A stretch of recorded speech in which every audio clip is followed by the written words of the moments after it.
Bonjour Eric. Bonjour Delphine. Alors, donc je me présente, je suis Delphine Debord, coach en motivation et en transformation. J'ai un site Psychologie Motivation. Et donc toi, tu es Eric Gilbert, donc tu es coach aussi. Alors si tu peux te présenter brièvement. Tout à fait.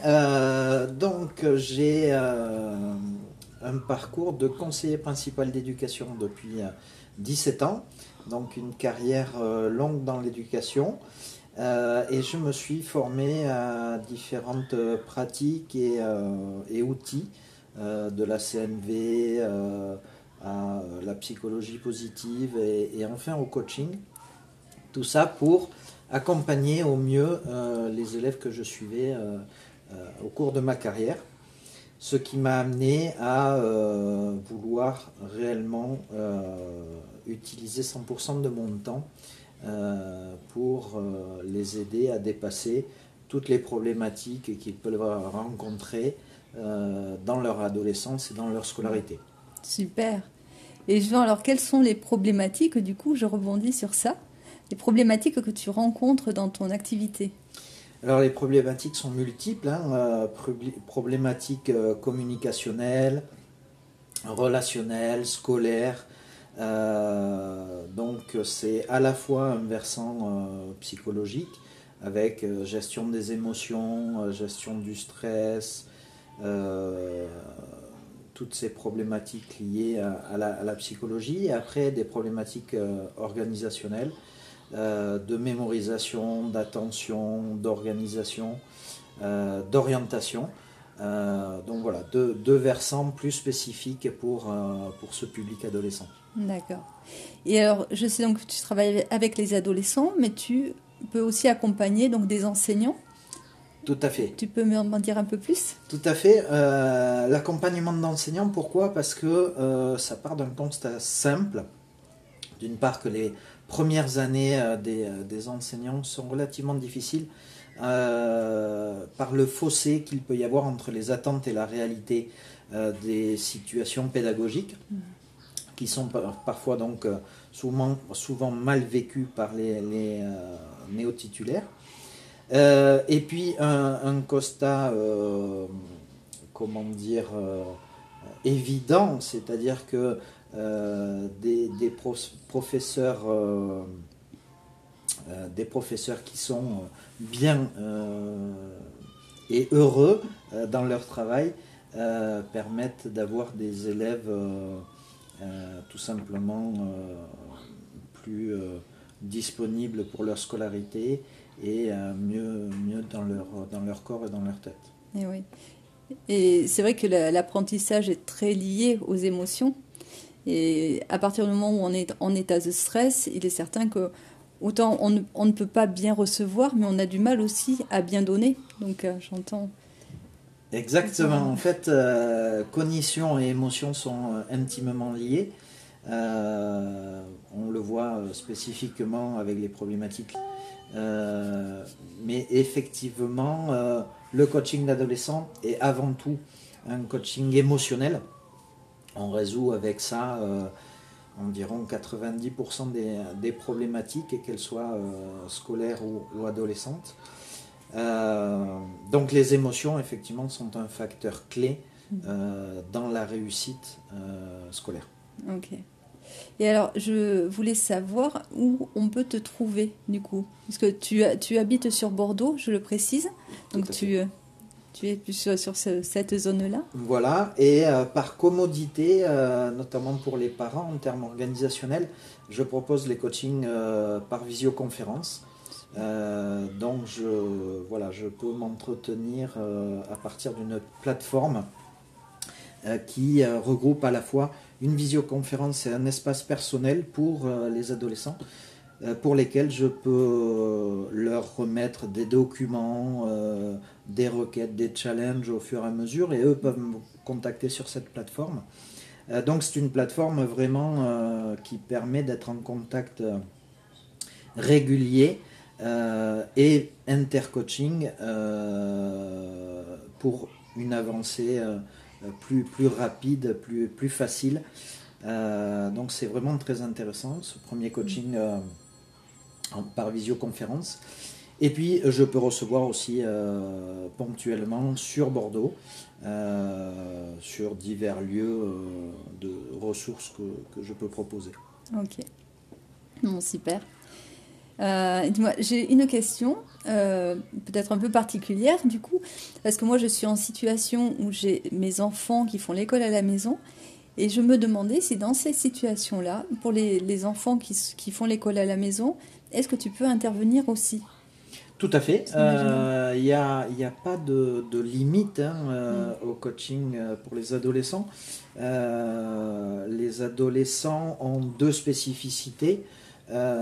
L'une liée au statut d'adolescent, un petit être en développement, donc qui est souvent déstabilisé, avec des besoins et des valeurs contradictoires. Une nouvelle place dans la famille ou dans les fratries qu'il faut analyser d'un point de vue systémique et donc prendre en compte l'ensemble de l'unité familiale. Tous les comportements ont un sens, ils veulent dire quelque chose, ils parlent, donc il faut décoder tout ça.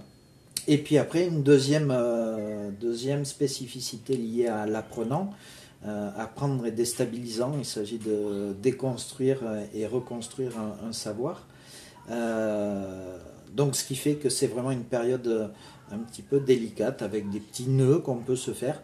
Et le but de ce coaching, c'est vraiment de les dénouer pour éviter que voilà, il se serre et qu'on ait à les dénouer plus tard en tant qu'adulte. Alors l'avantage d'un coaching adolescent, c'est que ces spécificités qui sont un petit peu délicates sont grandement balancées par une curiosité, une spontanéité, une énergie qui favorise les solutions, les options, l'imagination que l'on travaille en coaching. Ce qui fait que bien souvent, l'adolescent change beaucoup plus vite et peut rapidement avoir des solutions à des problématiques spécifiques. Et tu amènes donc l'adolescent à trouver ses propres solutions, du coup, j'imagine. Exactement, tout comme voilà, le coaching dans sa généralité, mais effectivement, l'imagination, la spontanéité, l'énergie des adolescents font que ce potentiel est immense et parfois beaucoup plus ouvert que le potentiel d'un adulte qui sait déjà fermer pas mal de portes par ses croyances, par ses limites. Et donc ça fait de ces coachings vraiment des moments un petit peu magiques. C'est ça, où il y a des déclencheurs, effectivement. Exactement. Et alors, c'est vrai que moi, j'ai déjà eu l'occasion donc, de m'entretenir avec un papa, par exemple, qui me disait que son fils n'était pas motivé, manquait de motivation. Et au final, je me suis aperçue, et c'est souvent le cas, je pense, tu vas me dire si oui ou non, que c'est pas un problème du tout de motivation, c'est simplement que l'esprit est motivé par une chose et pas une autre. Et du coup, donc ces enfants donc arrivent avec finalement, on leur met une étiquette de pas motivés pour parfois pour le milieu scolaire ou certaines activités, alors qu'en fait ils sont très motivés, mais pour une activité qui les tient à cœur. Exactement, on le voit pour plein d'autres choses. Je pense notamment aux enfants, aux adolescents à profil particulier. On peut nommer les TDAH, les enfants précoces, voilà, tous les 10 sont des enfants qui ont été étiquetés, par exemple, mais qui, pour prendre l'exemple des TDAH, par exemple, ont des troubles de l'attention, mais sont capables d'être focalisés sur une activité pendant longtemps, une activité qui les tient à cœur. Donc on voit bien effectivement que ça dépend des motivations intrinsèques des individus, et tout l'intérêt est de créer cette motivation en travaillant sur les besoins, sur les valeurs et sur les croyances qui s'installent assez vite, notamment par les feedbacks des adultes, voilà, qu'on appelle des strokes, qui peuvent être à la fois positifs et négatifs, et qui peuvent laisser voilà, des traces plus ou moins indélébiles, et qui peuvent accélérer ou ralentir à la fois l'apprentissage, l'estime de soi, la confiance en soi. Et donc j'en entends que tu travailles avec l'enfant, mais avec le ou les parents. Tout à fait. Déjà, bien souvent, ça passe par la déculpabilisation du parent. Effectivement, les parents se mettent beaucoup de pression. Je pense que c'est un petit peu l'époque qui veut ça. Être un parent modèle ou le meilleur parent pour son enfant, lui apporter tout ce qu'on peut. Et parfois, une sursollicitation des enfants. Il faut se rendre compte que l'enfant a besoin de moments de calme, d'ennui pour développer son imaginaire, et que ça fait partie du développement normal de l'enfant. Et par contre, les parents se mettent beaucoup de pression et sursollicitent, bien sûr avec l'idée qu'on lui apporte le maximum. Et puis quand il y a un souci, effectivement, le parent se sent directement responsable, alors qu'il n'y a pas de corrélation entre l'éducation et la réussite ou les difficultés des enfants. Donc ça passe par ça. Et effectivement, dans tous les cas, ça passe par un contrat tripartite. Donc l'adolescent et le parent signent un contrat avec le coach à travers des objectifs communs, qui seront le but de ce coaching. Ok, c'est très bien. Alors, tu m'avais parlé aussi d'ateliers. Est-ce que tu peux nous en dire un petit peu? Tu crées des ateliers et tu les mènes avec les enfants et leurs parents, peut-être? Alors, je crée des ateliers uniquement pour les adolescents. D'accord. Mais par contre sur des thématiques spécifiques. En fait, là, on sort du coaching individuel et on se rapproche du coaching de groupe, avec une thématique qui intéresse l'ensemble des coachés du groupe. Et on travaille sur cette thématique avec l'énergie et ce que peut apporter le coaching de groupe. Donc l'interaction sociale, le brainstorming, des idées d'outils, d'icebreaker, qui dynamisent un petit peu ce processus de coaching individuel. Donc là, ce sont des ateliers qui se déroulent sur 3 heures et autour d'une thématique. Ils peuvent être accompagnés d'une ou 2 séances de débriefing à 3 semaines, par exemple, pour voir l'apport et voir s'il y a des choses à renforcer. Donc, petit atelier de groupe de 6 élèves ou 6 adolescents sur des thématiques comme, par exemple, se préparer aux examens, donc pour des adolescents qui ont un stress ou une anxiété particulière liée à ça, préparer la rentrée au niveau psychologique, au niveau d'état d'esprit, au niveau de l'organisation. Ça peut être un travail sur les émotions plus particulièrement, ça peut être un travail de stress, un travail sur la motivation. Voilà, ce type d'atelier. D'accord, merci. D'ailleurs, en parlant d'émotions, alors on a en commun un intérêt pour une application qui s'appelle Learning from Emotion. Et je voudrais avoir ton regard, toi, sur cette application, du coup, au quotidien, en quoi elle est utile, à ton avis, dans le coaching avec les enfants, les adolescents. Alors, cette application, effectivement, très, très bien faite, permet un journal émotionnel qui permet à l'individu de noter toutes ses émotions et du coup de pouvoir repérer le contexte dans lequel elles émergent. Donc ça a un autre but, c'est un journal d'émotions positives, ce qu'on peut appeler les 3 kiffs, qu'on peut utiliser aussi en coaching, donc un petit cahier où on note les 3 bonheurs de la journée. Donc cette application sert à ça aussi. Et après, il y a tout un déroulé qui concerne l'intelligence émotionnelle et qui permet à la fois de nommer l'émotion, la nuancer,